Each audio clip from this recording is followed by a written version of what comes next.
Assalamualaikum warahmatullahi ta'ala wabarakatuh. Dan kita mulakan kelas kita pada hari ini, bentuk muka bumi akibat hakisan sungai. Okey, so yang pertama sekali adalah bentuk muka bumi akibat hakisan sungai adalah air terjun. So bentuk muka buminya adalah air terjun. So dia terbentuk di hulu sungai ataupun di kawasan sungai yang muda.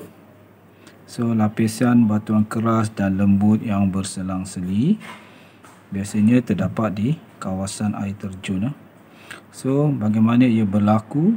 Air sungai menghakis batuan lembut dan mengangkut bahan hakisan ini ke tempat baru dan meninggalkan batuan keras yang tidak dapat dihakis.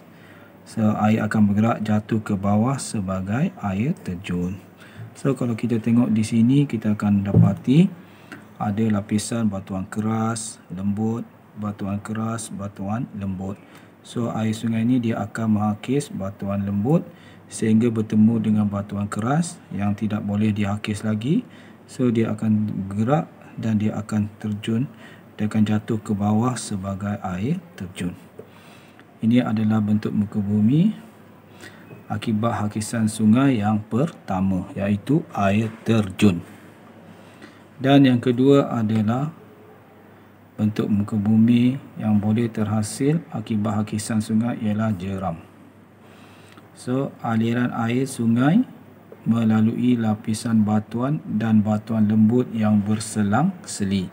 Aliran air sungai menghakis batuan lembut dan menyebabkan batuan keras tertonjol keluar, dan aliran sungai ini dia tersekat-sekat oleh tonjolan batuan keras. So inilah yang kita panggil sebagai jeram.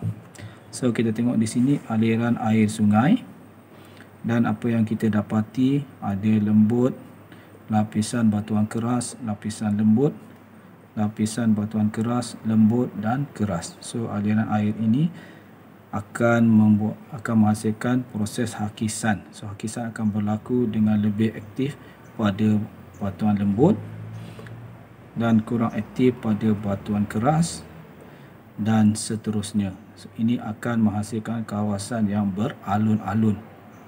So kawasan beralun yang menyebabkan aliran air sungai kita ini dia tersekat-sekat oleh tonjolan batuan keras. So ini bentuk muka bumi yang kita panggil jeram. Kita teruskan kepada bentuk muka bumi akibat hakisan sungai yang seterusnya adalah yang ketiga, lubuk pusar. So berlaku di peringkat pertengahan sungai. So iaitu pada sungai yang sudah dewasa dan pada musim tengkujuh ataupun banjir. So pada musim banjir, seperti yang kita maklum, isi padu air sungai dia tinggi dan laju air sungai juga tinggi.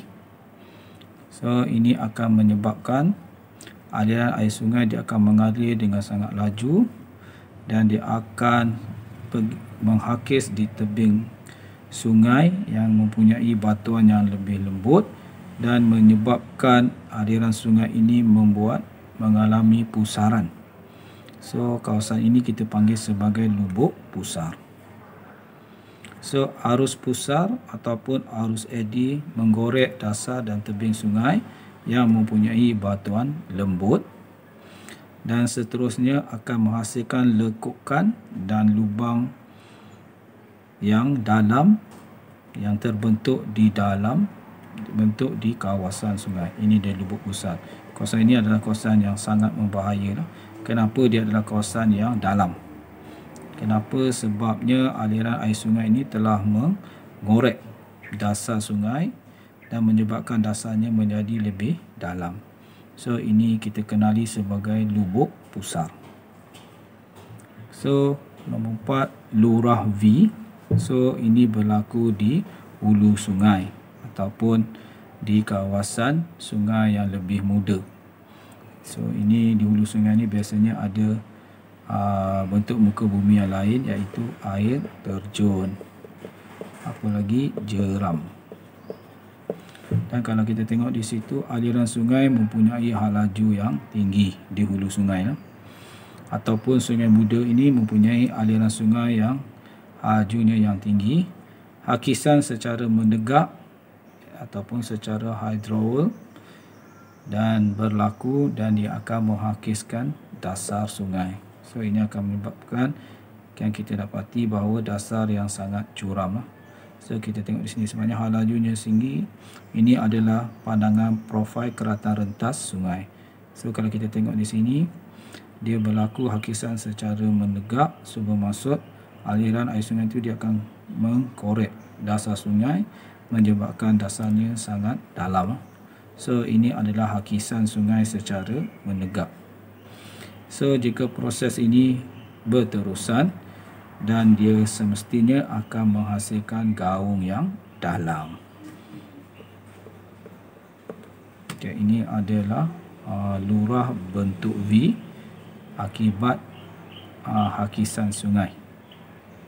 So kita ada 4 contoh. Yang pertama sekali adalah air terjun, jeram, lubuk pusar dan juga lurah bentuk V.